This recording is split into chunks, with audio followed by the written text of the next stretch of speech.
Eh bien oui, 43%. Vous voyez, c'est ce que les experts du travail appellent la grande démission. 43% des employés interrogés par Microsoft dans 31 pays dans le cadre de son étude annuelle sur le marché du travail, eh bien, ils ont envie de changer d'emploi dans l'année. C'est du jamais vu. Alors, c'est aux États-Unis que ce phénomène s'est manifesté en premier, mais il touche désormais l'Europe. Songez que en France, les salariés ne se contentent pas d'émettre l'envie de bouger, ils bougent, puisque l'ADARES nous dit que le nombre de démissions de salariés en CDI était supérieur de quasiment 20% en 2021 à celui observé en 2019. C'est en partie un phénomène générationnel. L'envie de changer de job concerne 52% des jeunes de la génération Z. Les Z, c'est les. Alors moi, j'ai jamais compris. Alors, Z, c'est quoi? Les Z, c'est les moins de 25 ans. D'accord. C'est la dernière génération. Vous avez vu, D'accord. après le Z, il n'y a plus Mais rien. après le Z, il y a quoi? Je suis très inquiète pour C'est ceux comme les qui voitures, arrivent. on fera peut-être AA. Ah bon. Je ne sais pas, on doublera peut-être les lettres. C'est seulement 35% d'envie de démissionner dans la génération X.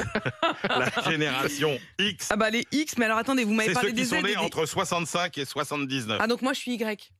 Eh ben, vous, Entre vous êtes... 79 Exactement. et Z, il y a... Vous êtes la génération Y, avec un enjeu très important dans la décision maintenant de travailler pour une entreprise ou pour une autre, c'est le télétravail. Et là, les salariés, ils sont intransigeants. Ça, c'est une étude Hello Work qui nous le dit. Plus d'un travailleur sur 3 préfère démissionner plutôt que de renoncer à télétravailler. C'est devenu vraiment un droit auquel ils sont très attachés, quoi. Effectivement. Ils ont envie de travailler d'où, du coup, les travailleurs au bureau, chez eux, concrètement? Alors, oubliez, Apolline, le bureau, le débat entre le bureau ou chez soi. Ah, d'accord. Non, je vous emmène dans un autre univers. Ah. Oui, je vous emmène dans le métaverse.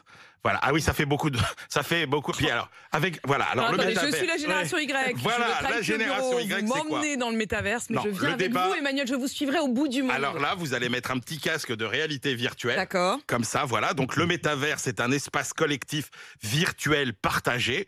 Et donc vous rentrez C'est beau. dans ce nouveau monde. Nous pourrons faire des réunions où vous aurez votre avatar, c'est-à-dire c'est la petite Apolline de Malherbe électronique qui participera à la réunion.